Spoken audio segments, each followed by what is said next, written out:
is someone from the Burnet area. We've located his vehicle. Still have not been able to locate him. Most of that's being done with drones and just boots on the ground. But we're still in active search, and we're going to do everything we can to find the other two folks that we have missing. I think there were some questions about how. One of the things I think we need to talk about is the rescues. We saved a lot of lives out there. We talked about the bad part, and we should, but a lot of times we don't mention the rescues. We had 62 rescues. I think that's a hard number. That may change.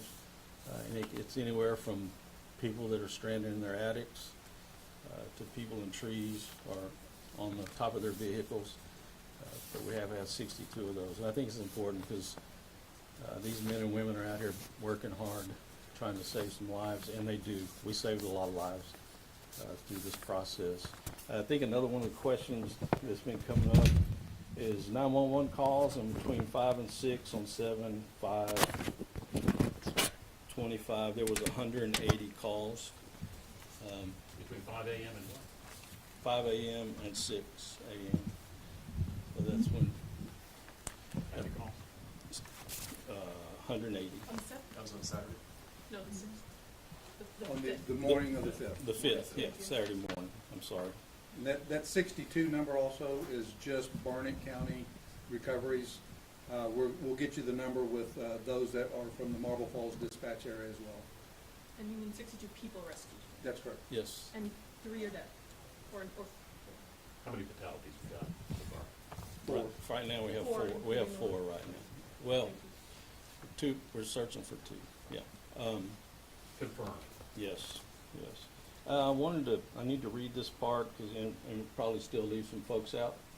But I also wanted to thank the resources that we have from state agencies to the National Guard, Task Force 2, Texas Parks and Wildlife, LCRA, Texas DPS, all of our local fire departments, all local law enforcement agencies, Llano County Sheriff's Office, all Austin Travis County EMS. We're blessed to have all the assistance.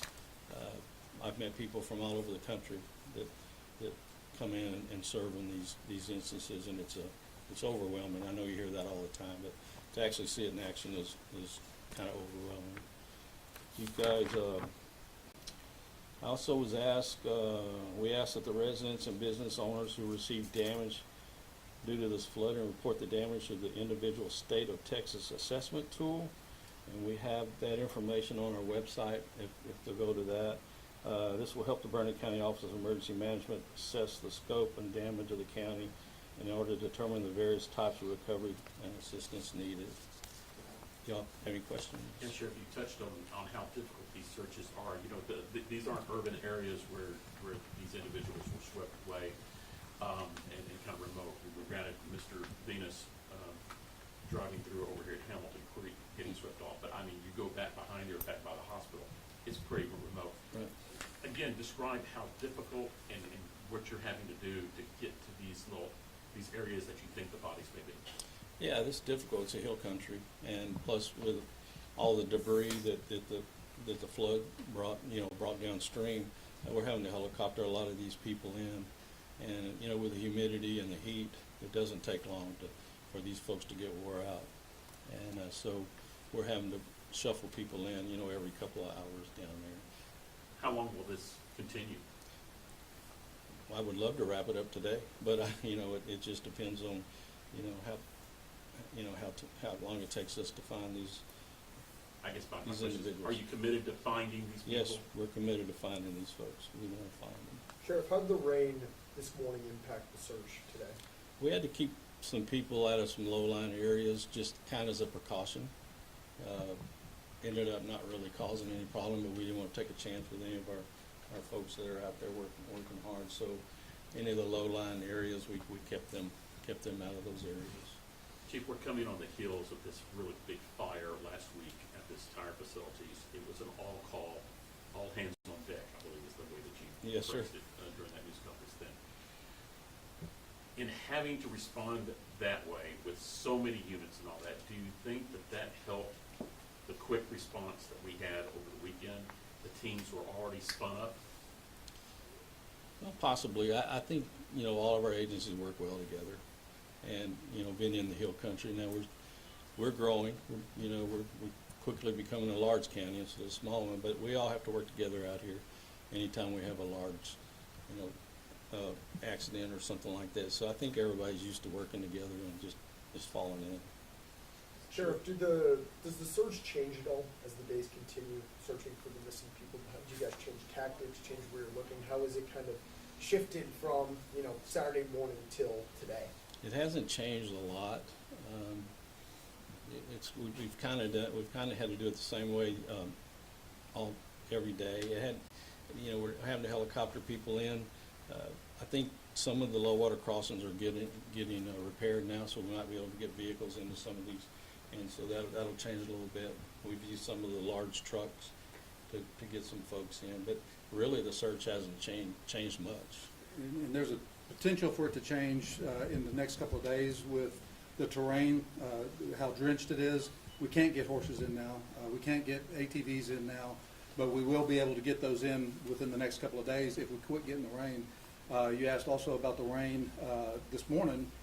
It was in a different area. It was in Maruna. We took some flooded or closed roadways off of our map and had to put them back. Had to put new road closures on the map because of 3 inches of rain in Maruna. So it's constantly changing, but we're waiting. We've got ability to get horseback. We're searching now with dogs, with foot and drone and air is primarily the key. But those closures out in Naruna this morning didn't change any of our process up here. Your closures, I understand a lot of them, there's a lot of bridges with debris and stuff over there. Do you have any bridges that are just flat gone, that aren't gonna be restored that quickly just by removing debris? We do. We have a couple of bridges that are destroyed. The Cow Creek one is going to be probably the most difficult because that's on FM 1431, and that's a main thoroughfare trying to get from here to Cedar Park to Austin. We also have one that's on which one was? Well, we got two on 243 north and south. Right. That the TxDOT is working on today. Yesterday they worked on they have one passable for emergency vehicles on 1174 and 1431. Yeah, I think 1174 is another one that's going to be a big problem for it. It carries a lot of traffic. Park Road 4 at US 281. It's not a bridge, but the road is washed out there, and that carries a lot of traffic for us. So, yes, sir. Sure. I believe you said one person's body was recovered today. What can you tell us about that person and where were they found? Yeah, we're not releasing any names at this point. At Travis County actually recovered that person. Is that our missing teenager? Yes.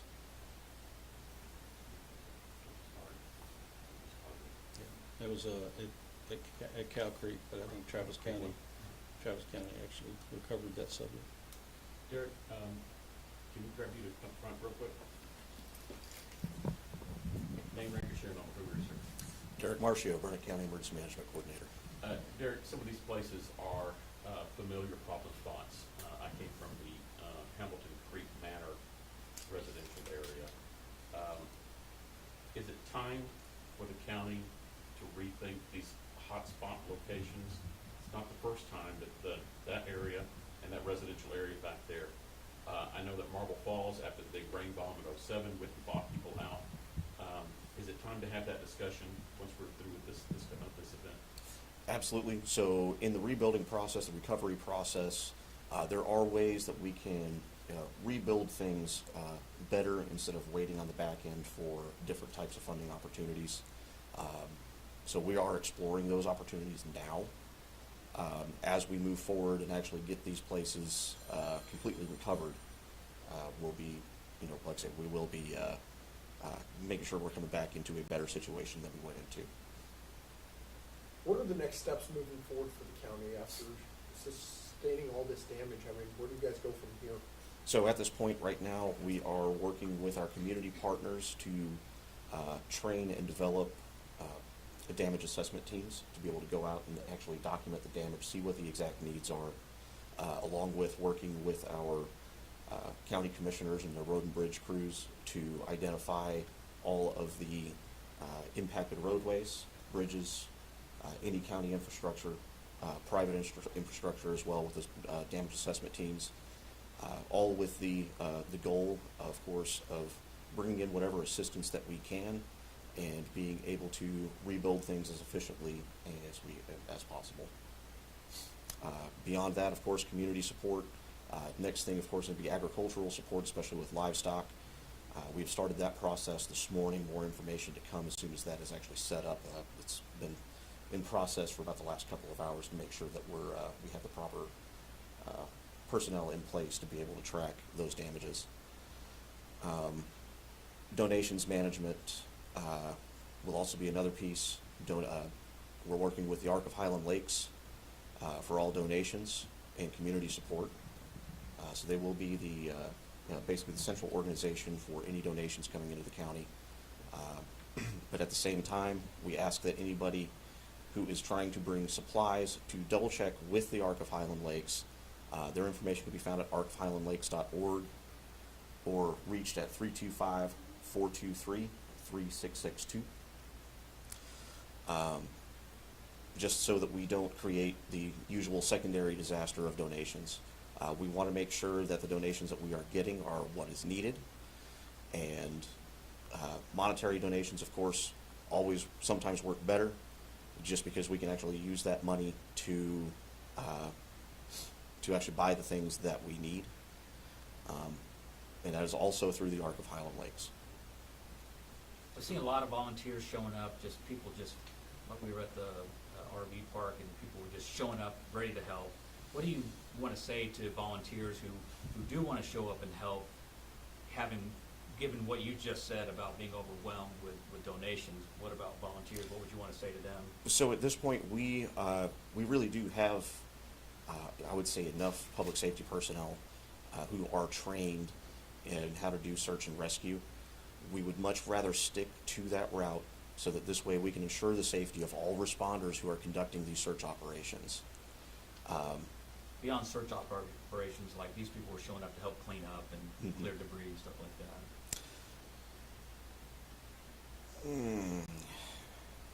At least when it comes to debris cleanup, I guess from that very specific area, realistically, try to leave this to the professionals. And if you are going to help with any sort of debris cleanup, make sure you're checking in with an organization like the Arc of Highland Lakes, who is putting together those types of teams. So for people watching this, it sounds like the Arc of Highland Lakes is, if they want to help, that's their That's first going to be stop. our central coordination point for community resources.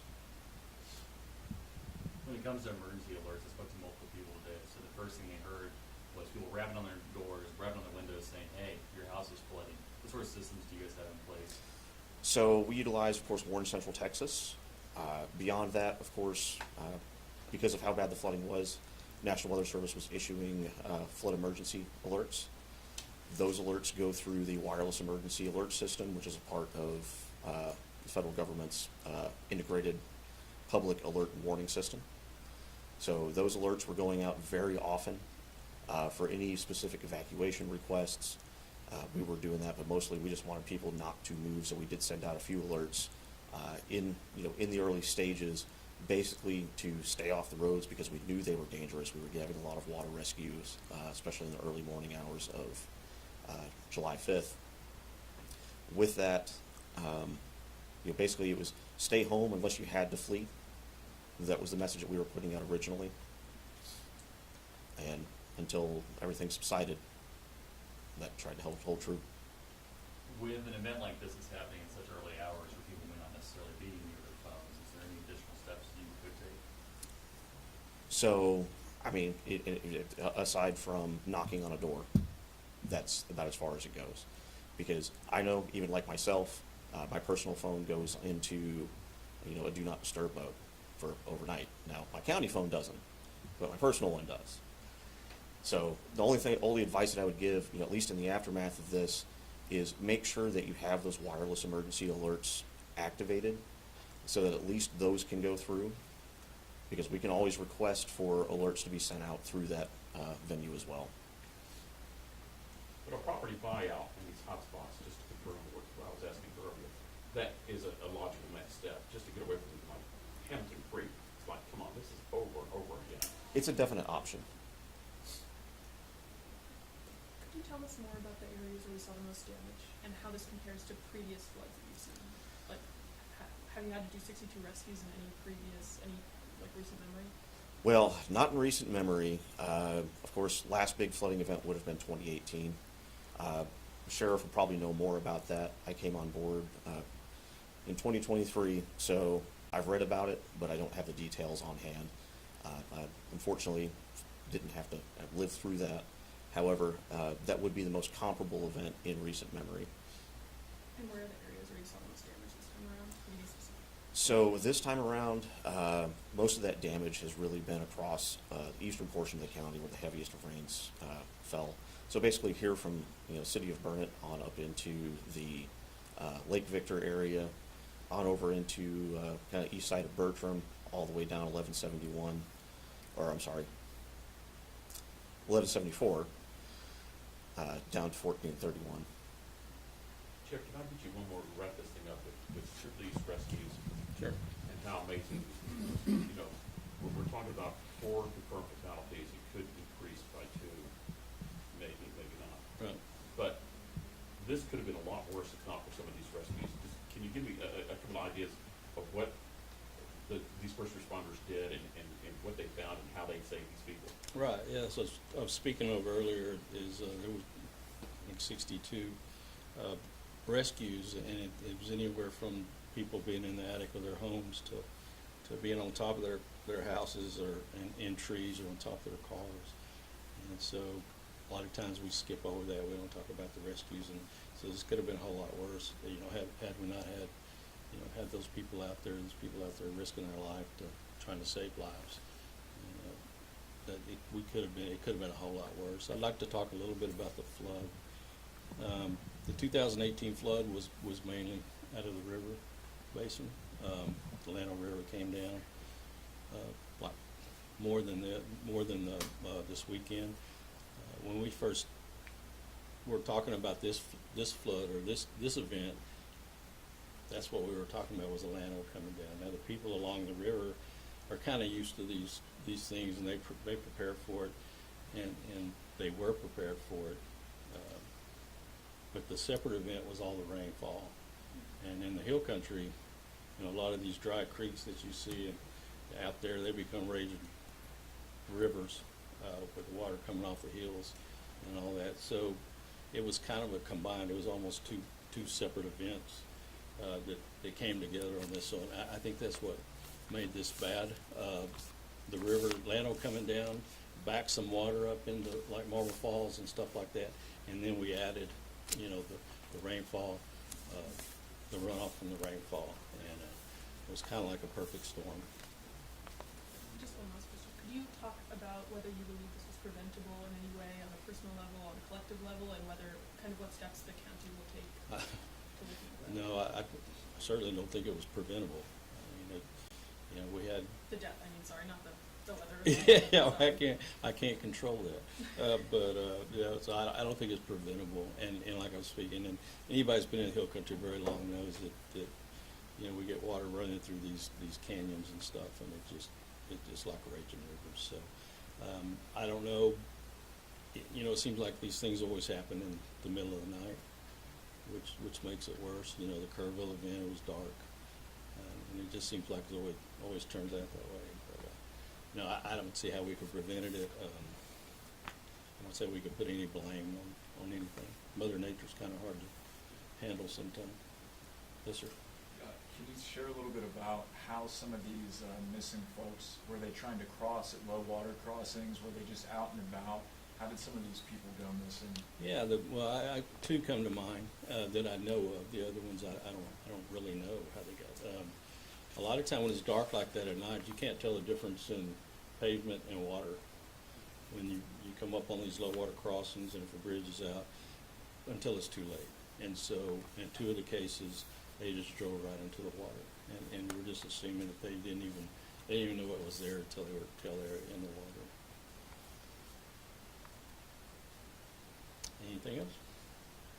Sure. Thank you all. Thanks for coming. I guess I have one more quick one, doesn't need to be on record, but are you guys planning on holding another special like this week? Oh, yeah, I'm sure Well, we'll hold another one. Yeah, I think We're still active, so I'm sure we'll hold something else. Okay, just didn't know if you had a set date for any of that.